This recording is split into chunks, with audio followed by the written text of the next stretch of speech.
there, my name's Jill Tiny. I'm from Collaboration Global, and this is our podcast, Being Human, Hidden Depths. I'm going to be interviewing some of our members from Collaboration Global, and they're going to be sharing with you their extraordinary lives. Although they would probably believe they're just normal, everyday, average humans, but they are extraordinary. A bit like you and me. We all have our story to tell. We've all been through difficult times, and we've come out the other end having learned an extraordinary amount about ourselves that we can share with others. So I think you'll find lots of things that will resonate with where you've been in your journey as well. I look forward to seeing you on the other side.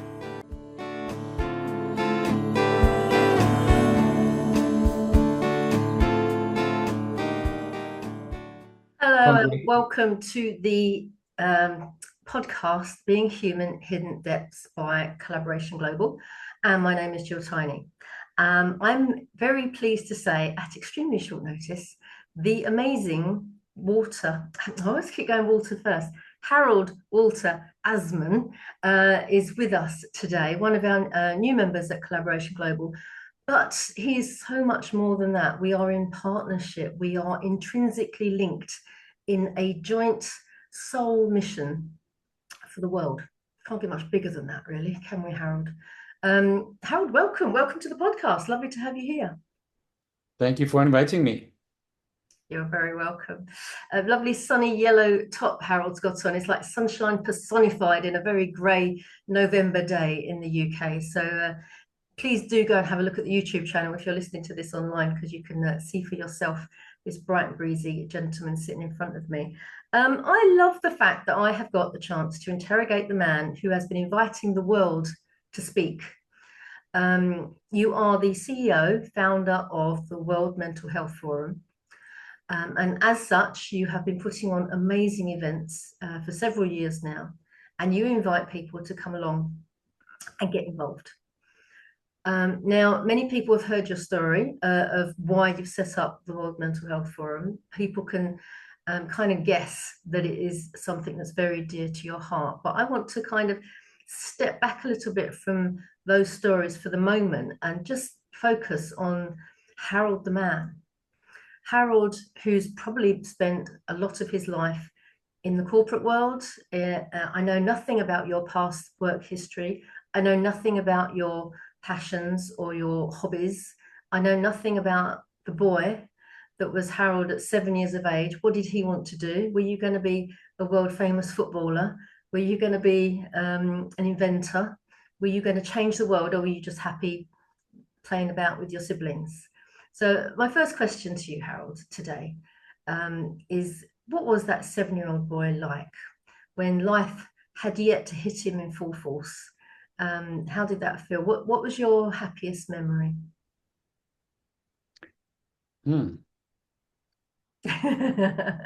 Oh, I'm stumping, folks. That's a difficult question, because like most of us, when we're asked what are the things that are difficult for us, or what are our grievances, the list usually is getting full quite quickly, and it's long. And when we have to decide what are our happy moments and what were the most happy times in our life, then we have to stop and think. I would say, quite generally, the most happy times for Harald as a young child, and even up to being 10, 11, 12 years old, and in a certain measure even later, was to spend time with my mom. Oh, that's nice. What sort of things would you do? It didn't really matter what we did, and it wasn't really the fun or the flashy things. It was just being together with her in her surroundings, her going through her everyday work, her chores. And since I had 2 older sisters with an age difference of 5 to 6 years between us, most of the time they were already gone. Yeah. Or they didn't even live at home anymore. So for a little while, until my younger brother came, I was almost like a single child. And this closeness with my mom also stems probably from um, even as early as my 9 months in the womb, because before I was born, she lost her first son Oh, to having been given medication that she shouldn't have had during her pregnancy oh dear. against angina. Mm. So my older brother wasn't impaired visibly in any way, like the Contagan children that were quite prevalent at that time, Mm.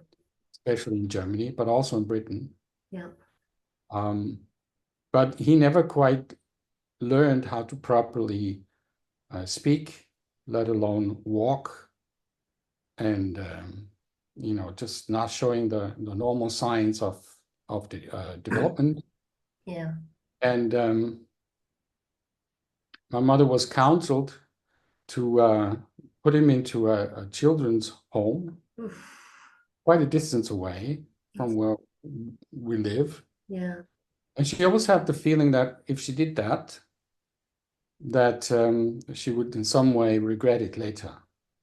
Of course. Which only after 3 or 4 months after having made that very difficult choice, she did, Mm. and has regretted it ever since until her own death by suicide many years afterwards. Mm. Because as soon as my brother was not in her vicinity anymore, he basically started dying. He stopped living. Yeah. And the reason why she was counseled to do that was because she was already under heavy pressure, um, looking after the family, balancing her own life, having my two older sisters, and Mm. basically being a victim of tremendous post-war trauma Yeah. that she experienced when she was a young child. Oh my goodness. So from the outside, it seemed like a good, well-meant Mm. um, um, suggestion, Yeah. but she knew that it probably wasn't a good thing to do. Everybody else basically talked her into it. She felt that she always should have just listened to her own intuition. And in the end, she was right. Mm. So when she was pregnant with me, from the very first moment of conception, I was the child of a regularly depressed mom. Mm. And there was a bond between us that was very strong with her other children as well. I mean, she was totally the center of our family. Mm. Apart from all of her weaknesses, she had tremendous strengths and talents. She was a wonderfully talented woman in every way, very intelligent. Mm. And so she was the center for all of us, also for my dad. But Yeah. there was a certain bond between her and I that my wife later described as um, thinking that she must have done a tremendous amount of thinking and weighing things in life and looking at uh, things the way they were, because that's how I am. Oh. It seems like I was born and I started thinking, and I started comparing, Yeah. and I started feeling tremendously uncomfortable, at the same time also having happy moments. So when you ask me what were my happiest moments, I could say, well, it was my fifth birthday when I got some kind of clarinet that Mm. I played on. It was sort of a children's toy. I still remember very clearly. Mm. And many other things, many things that we did with my dad in terms of outings and going hiking in Austria and all of these things. But overall, I think the most happy moments, whether we did anything special or even in moments of sadness, was to just be there with my mom, Mm. to the point where I couldn't even go to kindergarten. She had to get me out. I was only 4 or 5 years old. I remember very clearly. I Mm. didn't even last for half a day in kindergarten because I I didn't want these kindergarten teachers to touch me, to talk to me. They had sweaty hands. I needed to take a nap at noon. All of these kind of things that Yeah. even at home I didn't really want to do, and certainly not in a crowd of 20 or 30 children and with people that I didn't know. Yeah. So, and it was only later when I was older that I learned that being this way, I actually prevented her from being able to go and work and have a job because she just felt, I guess she didn't want to repeat anything Yeah. in terms of my older brother again. She just felt that I would be damaged in a way if she insisted that I have to stay away from her for half a day. Yeah. I can understand where she's coming from, and what you just told me sheds so much light on where you are today, and what your passion is for the World Mental Health Forum. I don't know if you've written all of this down, but this story about her life as a young girl, um, with the trauma of the war, all the way through to what you're achieving now, would be an amazing book to read. I think, Absolutely. yeah, we've got to get that done at some point, I think. Um, and I can empathize with your mum at a totally different level. But I remember when I took my youngest to nursery, she didn't want to go. And I was crying because she was crying, and I'm like, why am I doing this to my child? I don't need to do this. Let's wait. Let's wait a bit. Give it another year, and we'll come back again to a different nursery or different some. And then it was easy. It was so much easier when it was her choice and not me telling her what to do. And that's what happened to your mum. She was told what to do for your brother, and that she must have felt that. Why did I let them do that? It's this lack of control, isn't it? She felt she felt that she had given up a part of her sovereignty of life um, as the head of her family, as a woman, as a mother, as a protector, as the closest contact that her child had with her. She had given all of that up to other people's well-meant, Yeah, seemingly logical thinking. yeah, It was all wrong. And in yeah. some ways, she never got over that. No, I can understand that. I mean, in today's world, it makes perfect sense. But then, when it was so many of the ideas of society were warped back then, wouldn't you? If you had a baby out of wedlock, well, you had to go to a home to have the baby, or you couldn't have the choice over your own body, and so many things that don't make sense in today's world. And it's not that long ago, really, is it, that we all saw things in a different light, in a different way. What was legal was illegal then is now legal today, and it's just we are moving in Compared, the right direction. I feel, not necessarily compared to how situations were then in terms of social services, in terms of right and wrong, up and down, in and out, as you say, in terms of mental health, in terms of suicide and suicide prevention, even. We're not as far developed as you are in the UK. Mm. There's people in their mind with the mentality in the United States, because Europe is still a very, at least Austria, parts of Germany where I live, still a very staunch Catholic background place. Mm-hmm. Even if people are not going to church anymore, they still have all of this Baggage. mindset within them Yeah, subconsciously. yeah.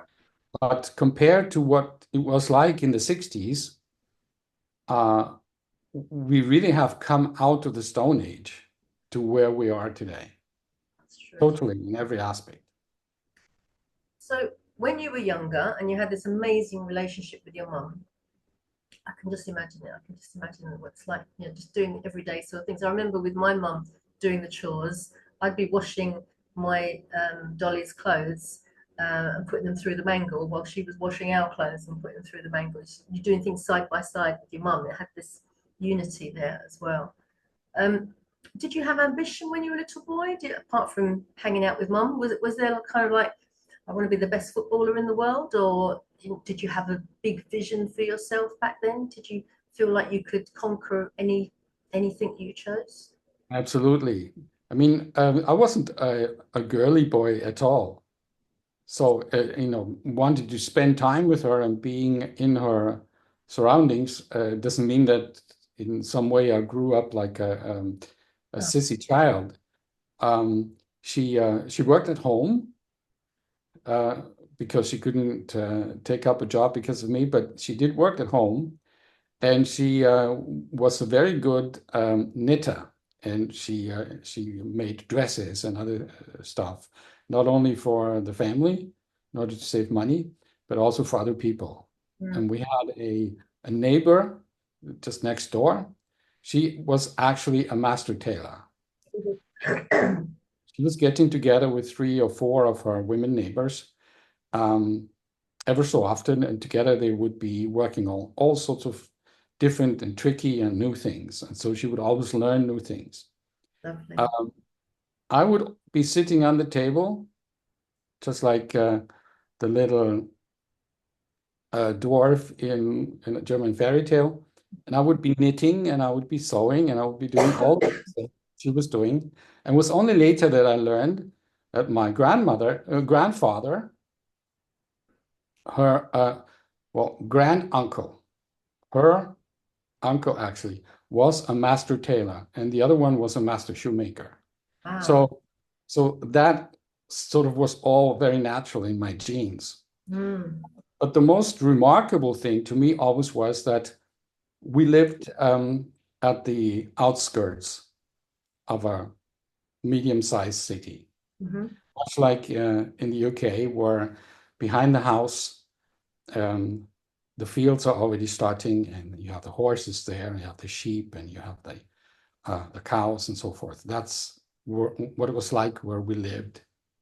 And she was never worried that I was basically gone, even before school had started.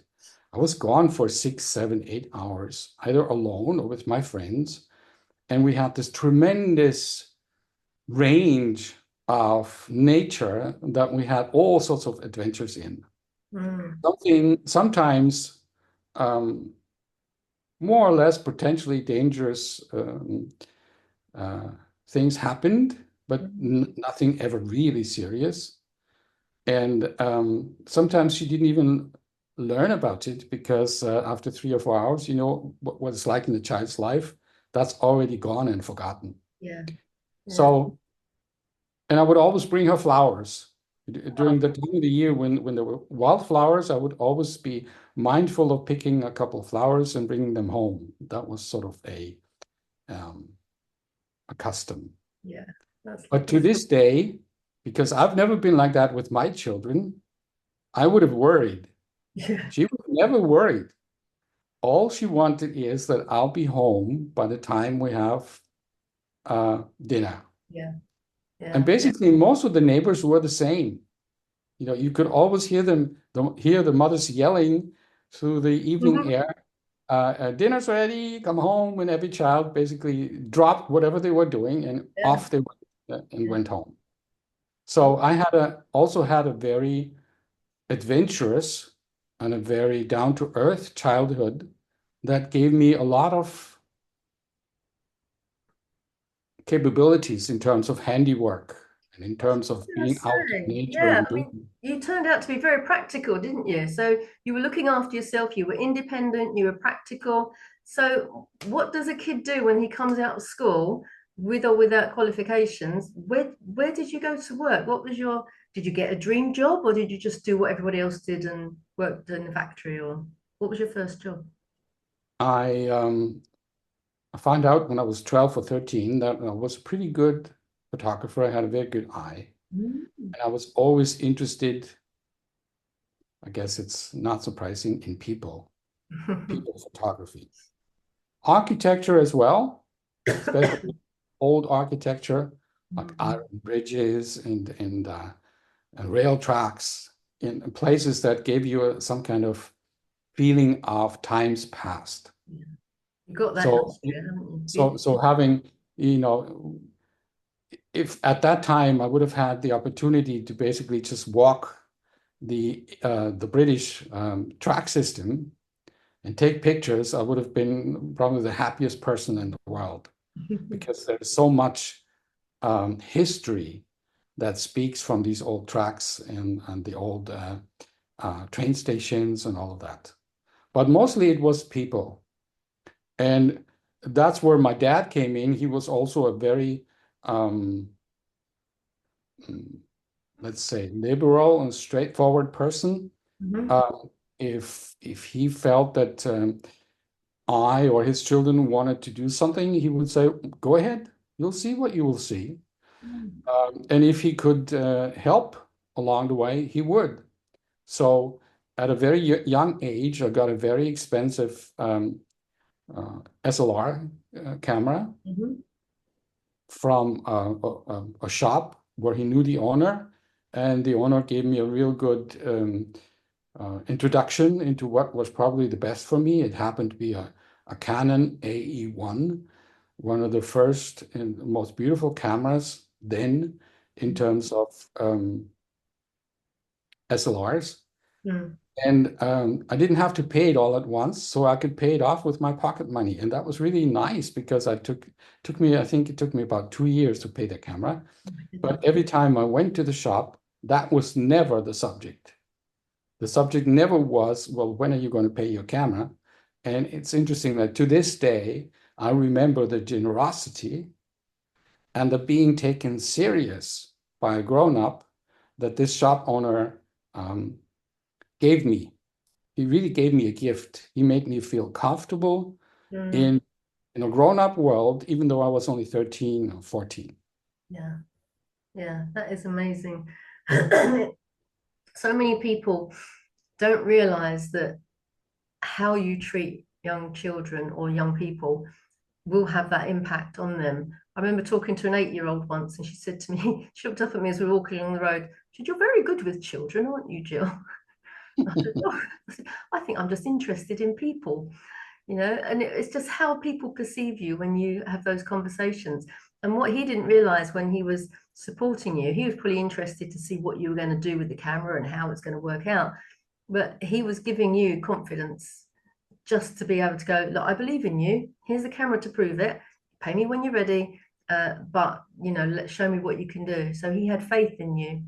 And when someone has faith in you, you can climb mountains, can't you? You can get. Absolutely. And I think he was also an incredibly wise, apart from being a really kind man, human being. I think he was a real wise businessman, because I think even inadvertently he understood that he was growing himself a lifelong customer.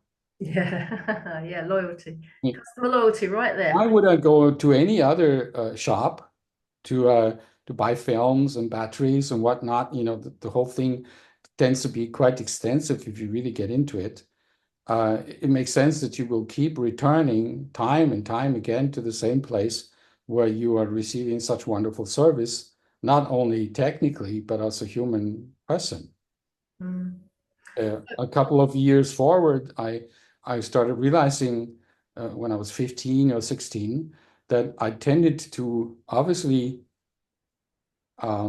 enjoy, not just look out, but even enjoy going to those kind of shops where there were either men or women that treated me like a grown-up, that treated me like an adult. Yeah. And even if I had to get things from a place where only they had what I needed, I didn't really want to get in there and talk to these people, because Mm.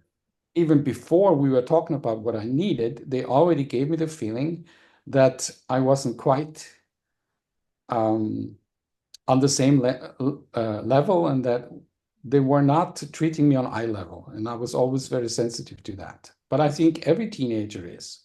Yeah, and it's you kind of got to earn your stripes, haven't you? And if you don't, adults can label children as cocky if they seem to have confidence. It's interesting, isn't it? We want them to be confident, but we don't want them to be too confident, because that makes them cocky. So if you've got this lovely camera and this is your passion and you're having a whale of a time, from that 14, 15-year-old boy, you turned out to be an international photographer, did you? Or how did it go from there? Where did you go? I was also always very good at writing, creative writing, Ah, getting very good grades at school for that. And I was a pretty good singer, so they wanted me to go to the Vienna Boys Choir. wow, that's But that would have meant to be in a Catholic boarding school, and you can imagine that wanting to be at least near my mom, that was not an option. cool. Besides, I didn't want to be in a boarding school because that was just like a grown-up kindergarten. Yeah, I certainly didn't want to have the rigorousness of Catholic religion, no. which I knew about from our surroundings and our religion teachers and so forth. So that wasn't an option. Mm. But I did sing like a lark. And so one of my first paid jobs, I was only 8 to 9 years old, Wow. was to be a member, was being a member in the Austrian Broadcasting Service children's choir. Oh, lovely. And that was a really nice experience because the other kids in there were really good. And Mm. besides, we were getting really good pocket money. So um, I was always as weak as I was in mathematics and everything, physics and chemistry and so forth, everything with numbers, as well equipped I was with everything that had to do with creativity. So it Mm. wasn't just photography, it was writing, it was singing, it was dancing, it was acting, and all of these things that basically are an extension of the human experience of life. Yes. That's why to this day, I say that I am totally convinced. And I talked with Mark Walmsley about that from the Arts and Culture Network. Mm. I am totally convinced that creativity saves us. Oh, absolutely. I think it's tragic Creativity saves our that lives. I think it's tragic that governments are always go to cut funding for arts councils, and it's like this is the soul of our country. You can't take that away because this is the thing that feeds you. I always believe that Maslow's hierarchy, his pyramid, his triangle of hierarchy, misses the point that you can survive without an awful lot of stuff, but you can't survive without things that feed the heart and the soul. And life just isn't worth living if you haven't got those things. So when you have that creativity and that spirit within you, it's almost like anything is possible. And that's why when you see people on the stage, whether they're sweeping it or just having fun being part of a production company, and that's collaboration personified when you see a theatre production with singers and dancers and the musicians and everybody that's involved with that whole production. It's a finely tuned collaboration, and the result that then they can produce for that audience, the audience then become part of that collaboration because they are experiencing what's being produced, and everyone goes out and the energy is lifted, and the resonance of that community, of that audience coming together and experiencing that beautiful thing, whether it be a piece of music or a piece of dance or a whole production. I don't know about you, but it feeds me. It feeds me for 2 months when I remember the music or I remember what happened or the funny bit or whatever. It just lifts you. I went to see, this is a slight digression. I went to see The Marriage of Figaro for once at Royal Opera House. It was amazing. And there was one character in it who didn't say a word, didn't sing a note, and just was huffing and puffing at the different characters. And she was a cleaner in like the house of Figaro. And she was backwards and forwards sweeping and getting people out of the way, and you're in my way, and I'm the cleaner, but I'm more important than you are. And she didn't say a word all the time. I just went, let me have that part. I can do that. I can sweep the stage, but how glorious to be part of that magnificent piece. Just never saying a word, never, but just the energy of who she was and the part that she played. Just, I loved it, absolutely loved it. I love the energy that you have right now when you talk about it, because this magic is exactly what happens Mhm. in a theater production or any other setting where a number of people are gathering together, Mhm. darkened room, and they pay full attention to what has been prepared for them. Yeah. And very quickly, it doesn't become a frontal thing anymore, where the orchestra plays for you when you just listen. But it's like everybody participates. The Mm. hearts, the minds, the emotions, they all start swirling and dancing with each other. And if it's done well, after 90 minutes or 2 hours of an experience like that, absolutely you go home uplifted. You Mm. don't even have to imagine it. You don't even have to find words for it. It is a fact Yeah. that you can come empty and Yeah. go home full of beautiful energy and you can draw from. I mean, think about the post-war years after 1945 up until the end of the 60s, basically. What did we see coming out of Hollywood?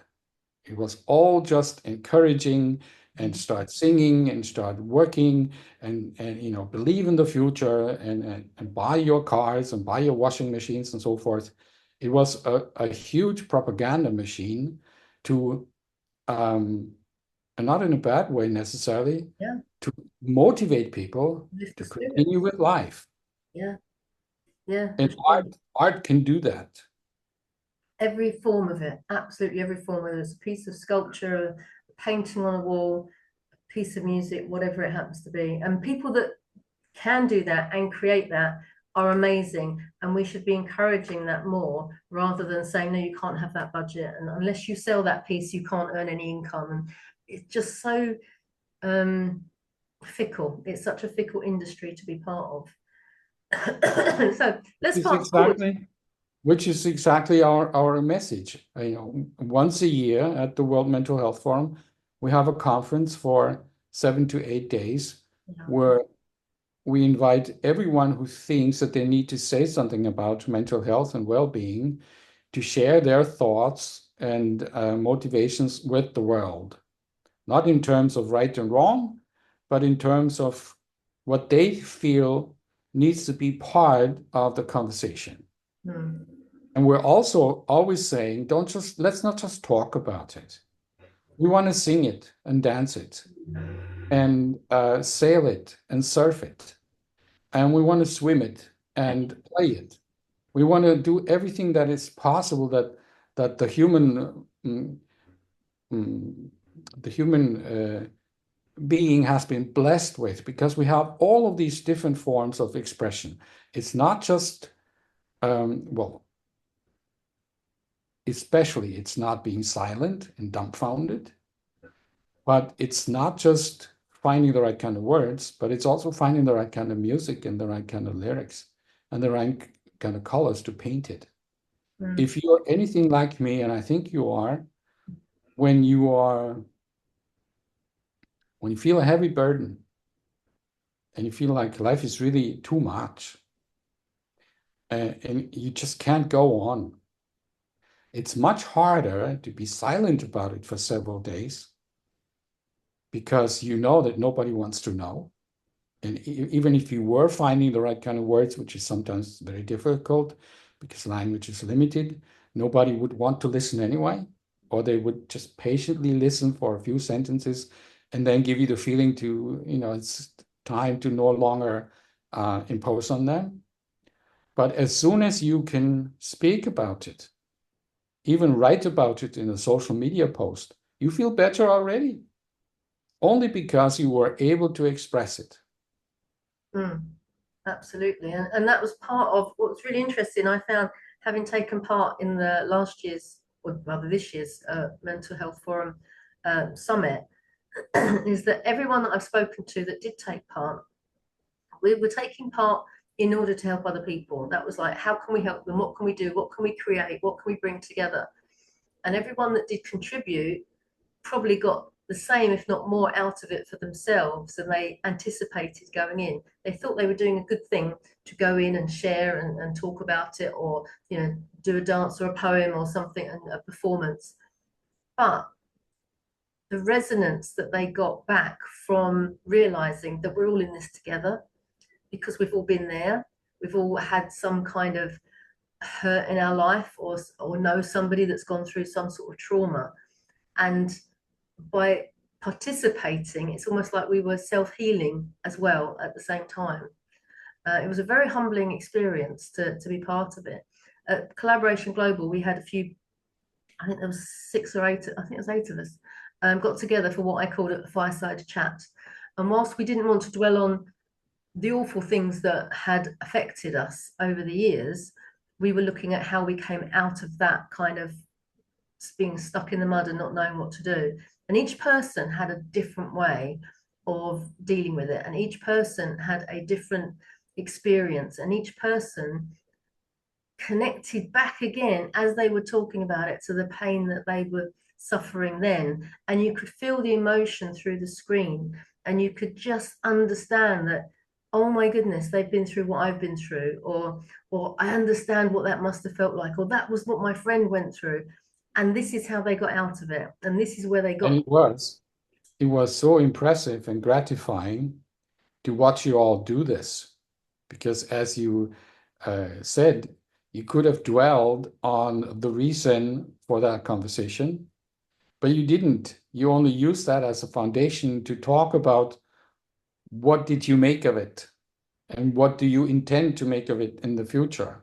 And that became a beautiful unifying bond, not between only the group, between you that was speaking, but also between you and I as a listener and other people as listeners.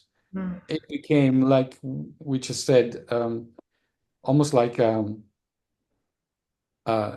theater, like sitting in the rows, and you identify so much with what is happening on stage.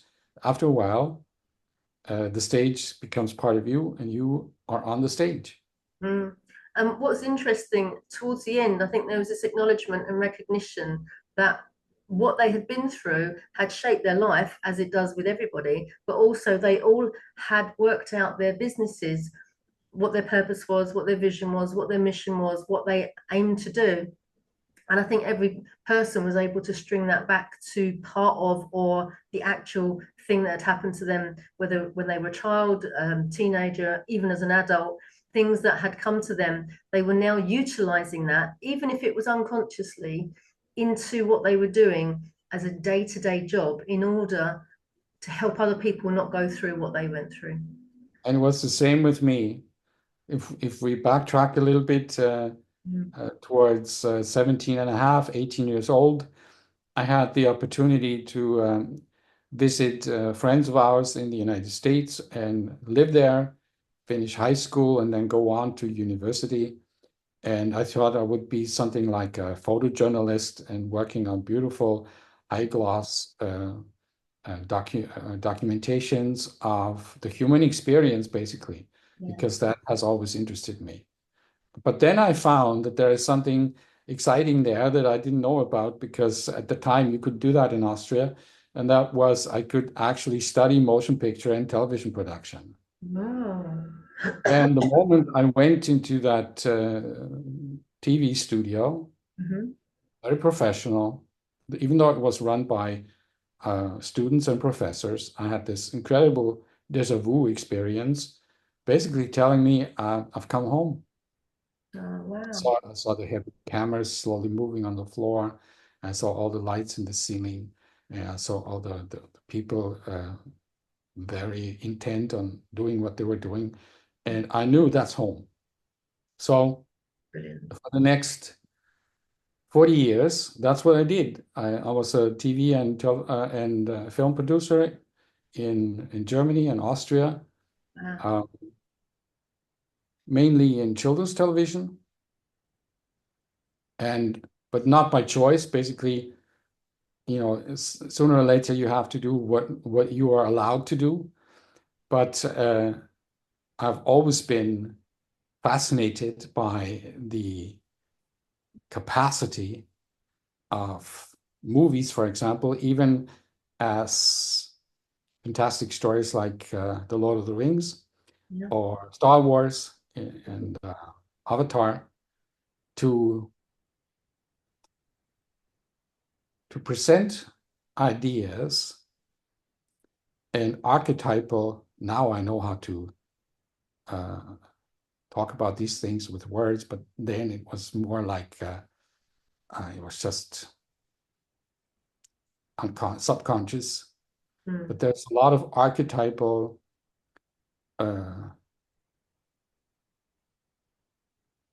experience that we're all going through, Yes. whether we know it or not. Yeah. And somehow in the past 20, 30 years, even family and children's entertainment has picked up on that. The Lion King, for example, Yeah. and teaching incredible stories about life that before we had no language for and before had no part in entertainment. All of a sudden we can talk about serious things in an palatable, lighter setting. And that's fascinating. And I wanted to get into that more. But by the time I was basically there, I had the third experience of suicide in my family, very like right next to me. My mother died by suicide when I was 20, and there was nothing. We were still, as a society, we were still in the Stone Age. Yes. I was 45 when my oldest sister died by suicide, basically as a ripple effect of our mother's death. Yeah. My father had already started drinking, and though he did not die by suicide, he died by suicide in installments, because most of the time when we visited from Germany with our children, after half an hour, he wasn't there anymore. Until one day I told him how unfair that was, because we were traveling with the small children for 8 hours to visit granddad, and then he was only sober for 30 minutes until he was gone. So in a way, we lost him too after we lost our mom. I was 54. I was then 54 when Lisa, our only daughter among 5 brothers, died by suicide. Basically repeating the life of my mother without ever having met her. And that would be a whole other book about transgenerational trauma. Yes. And living out the trauma that's not even yours. I saw that very early when she was still a baby. She had some, to me, harrowing responses to certain things that she didn't like. As a 3 or 4-year-old, she sometimes looked exactly as distressed as my mother did. She also suffered a lot from migraine headaches and a whole slate of other things. So by the time that she was 18, she wrote in her goodbye letter that her batteries were completely depleted, that she was sorry about it, that it had nothing to do with us, that it's not our fault, that we did the best we could, that she absolutely loved us, and she just cannot go on living. And that was the time when it became clear to me that this keeps knocking on my door. Luckily, always only 10 or 15 years apart, so that I could somehow recover in between.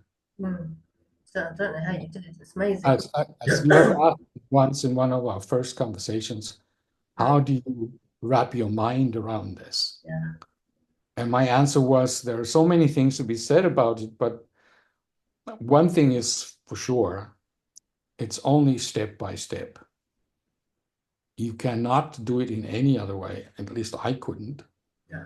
There's no medication, there's no therapy, there's no talk therapy, there's no mysticism, there's no nothing out there that can help you find a shortcut. You have to go through this proverbial valley of the shadow of death and just see what it does with you. hoping and knowing, after several times I knew that there's always light at the end of the tunnel. And every time the journey was different, because obviously having to let go of your mom is a different experience from letting go of your older sister or of your daughter. And then another 4 years later, my youngest brother followed after having been on medication for more than 20 years. And basically as the longest ripple effect after losing his mom when he was barely 16. I was 20 at the time, so I had a slight advantage. And so after Lisa's death, we took about 2 years to regain our bearings and to define what we wanted to do with the rest of our lives. Somebody has asked me the other day, what else I'm doing, or if this is all I'm doing. And I said, this is all I'm doing 24/7. Yeah. I'm officially in retirement next year, beginning of next year. But even 10 years ago, in 2014, when Lisa left, I said, okay, this is a new chapter. Yeah. There's a life before Lisa's death, and there's a life afterwards. And nothing has ever been the same since. We've been extremely active. We've had annual meetings in the south of Austria where we live. Very beautiful place. It looks like the Lake District. We've been invited to Vienna, to the mayor's palace. Where we were in Paris. We were invited to go to Monaco. Last year we were in London. So we immediately understood that this is not just a private affair anymore. Yeah. First of all, I cannot continue trying to make a career in filmmaking when I have this. And maybe with all the talents that I have, it just means I need to take all of them, the singing and the dancing and the writing and the speaking, I need to take all of them and put them into this venture. Yeah. Somebody out there above us all will know what they're doing. I don't know what they're doing. I have often said that I'm not living my life. Life is living me. And I find that the less I resist and the less I try to get my own way and the less of an ego I have to the point where it's totally gone, hopefully, the more of a tool I become for something that wants to happen. And so it's also been, to me, it's also been not by chance that you and I have met. The part that you and Collaboration Global has played in last year's event. Mm-hmm. I think we're just going from one circle in the spiral to the next, ever higher up. Mm-hmm. One thing is for sure, none of us knows the answer to why every 40 seconds one of our brothers or sisters decides to leave this planet by suicide. Personally, I am not so hurt by the fact that people end their lives. I think that they have a right to do that because life is a gift and not a business deal. Mm-hmm. Therefore, we are allowed to return the gift if we are sure that we want to do this. Mm. But I am very concerned about all the pain that is associated with the years and years of pain before, feeling misunderstood, not heard, belittled, ridiculed, not taken seriously, told that you're probably just making all of this up because you're lazy or whatever. And even when these people are gone, good people, the most sensitive leave the first. The real tough ones that sometimes don't really care so much about anything other than themselves, they have the capacity to hang on for quite some time. But the sensitive and really talented people are those that are suffering the most and are also leaving at the earlier stages. As the saying goes, um, only the good die young. Yeah. It really is true. And they are going through tremendous pain and being misunderstood. And once they're gone, it's their family and friends that are going through tremendous pain and being misunderstood because somehow, in many ways, they are blamed for one of their loved ones having left. Yeah. And they have to continue living with the stigma that one in their family, in my case, four in my family, in my lifetime, have left. Mm. So sometimes people would think that surely I'm mad or there's some kind of mental illness that continues with me. I hope that when watching this video, they find that I'm very normal. I've just had a very unusual life. Mm. And statistically, I'm probably the only person that is on this planet and that you will ever meet that in their lifetime has had these multiple experiences. Mm. Suicide, like everything else, runs in the family, in every family. Most people don't know about it because they usually don't know enough about their ancestors. But if they did, they would know, maybe not directly, but in the previous generation and the generation before, and between their cousins and aunts and uncles, there's plenty of suicide. Yeah. But it is, for most people, it is still a taboo to this day. It's just not talked about, or it is covered over. People died of something else. It wasn't suicide. And so therefore we think it's not a normal thing. It Mm. is quite normal. It is part of the human experience. And our work is to say, look, if it is part of the human experience, we need to talk about it and deal with it in a very normal way. Yeah. And I think that's the whole part of the Men World Mental Health Forum is to have these conversations, to make it normal to have these conversations, so that one day somebody will be able to say without being frightened or being judged or whatever, to say, I've had suicidal thoughts, so that then we can see how we can help them. Because if they never are able to tell us because they think it's taboo, or they think there's shame involved, or there's guilt involved, or there's condemnation, or what's wrong with you, or there's something wrong with you, all of these things, I think by having the World Mental Health Forum from a stance of creativity and the arts and the dancing and the music and the sense of connectedness as a human race, we can connect with each other and we are there for each other. We can be there for each other. But it takes the form of something like the forum to make people realize, oh, I'm not on my own. Other people feel like this. Other people are going through this. Other people have had a relative that's died that they think it's their fault and it's not their fault and they couldn't have done anything about it anyway. And understanding is the beginning, isn't it? It's like mental health since COVID has been a really good opportunity for people to talk about, because we all went a little bit crazy in lockdown, and now we're coming out of that, and mental health is, you know, a topic that is on the TV, on the news, on the social media every day. Every day there's some sort of topic about it. But the World Mental Health Forum is about good mental health, and the catalyst has been you, which is around your story of suicide, and that's the hopefully the extreme part of when mental health is breaking down, and we have the ability to move ourselves forward just one step at a time, one day at a time, into some form of sanity, whatever you call sanity is for you, wherever you can get to for that space to be. So, Harold, from the bottom of my heart, thank you for doing this. It's so sad that you had to experience what you did, but you are not letting it go to waste, in that, as you say, you're possibly the only person in the world that's been through something like that we know of.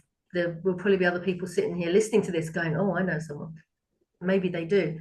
But what we're asking now from this podcast is for anyone that would like to support what you are doing, that would like to make the World Mental Health Forum huge across the globe so that people can get access to support and to help, and be part of this union every year from the 3rd to the 10th of October when we celebrate World Mental Health Day.